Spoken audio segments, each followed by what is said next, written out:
Dugay-dugay man gawa pangita ako kay munggo. Pero kay na yan, nasugatanan kami ito sa piyakanto. Kundi ang sudan ko sa paniog to, munggo.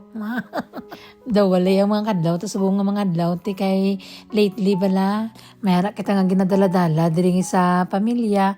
So, kabalo naman kamo nga nagabalatian na nga nga lula nga puti. Tapos, kainasang kagaho na alas 4, nagtawag ang akon nga bayaw nga natumba nagid kuno si lula nga puti kay nagbangon siya ti nagtimpla daw siya sang kape siguro nang nagadalam guhanon bala guro siya haw ti sa to nga time first time nga wala na dito si uncle ba nagpuli gani siya kay nagkalaibik gani kami una kami naibik sa mga bata tapos si uncle sunod nga adlaw sang Bernie sang gabi nagpauli na si uncle kay nagbulos nga manghod niya ba ti sang Sabado sang kagahon ti ang ginaiwasan namon nga na natabo gid. So ang ending karon ti ato na siya dito sa Balay Bululngan kag sa amon nga pagtan-aw nga daw wala nang gid sang chance ti amon na gid ni siguro ang pagpahuway sang aton nga lula nga white tapos ginahulat na lang ang manghod nila nga bunso buwas pa sa aga maabot. Ambot lang kung maabutan niya pa.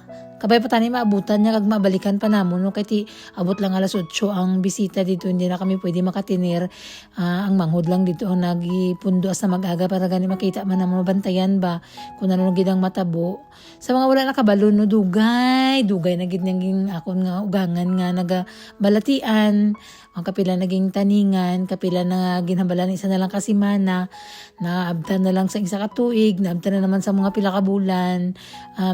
In the last 2 weeks o 3 weeks may ginabatsyag siya. Tapos sa last week daw nagsakit na gid ang likod niya. Tapos wala siya mata-mata, katulog na lang. Ang mutong ara kami dito sa ilang nga balay. Tapos nagdesisyon kami nga magpuli na kay sang Huwebes. Nagbangon man na siya tikik na ngayo kape. Kaduha gid siya nagkape bala.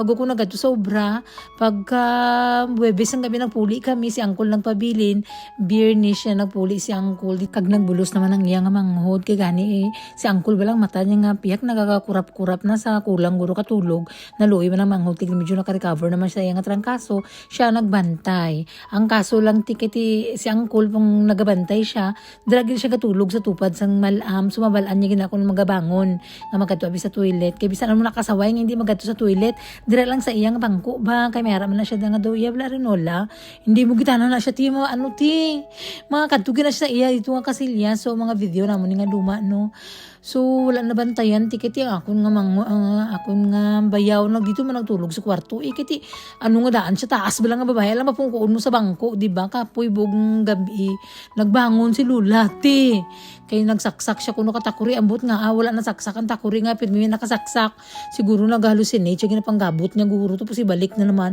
dito siya na slide tapos natumba siya.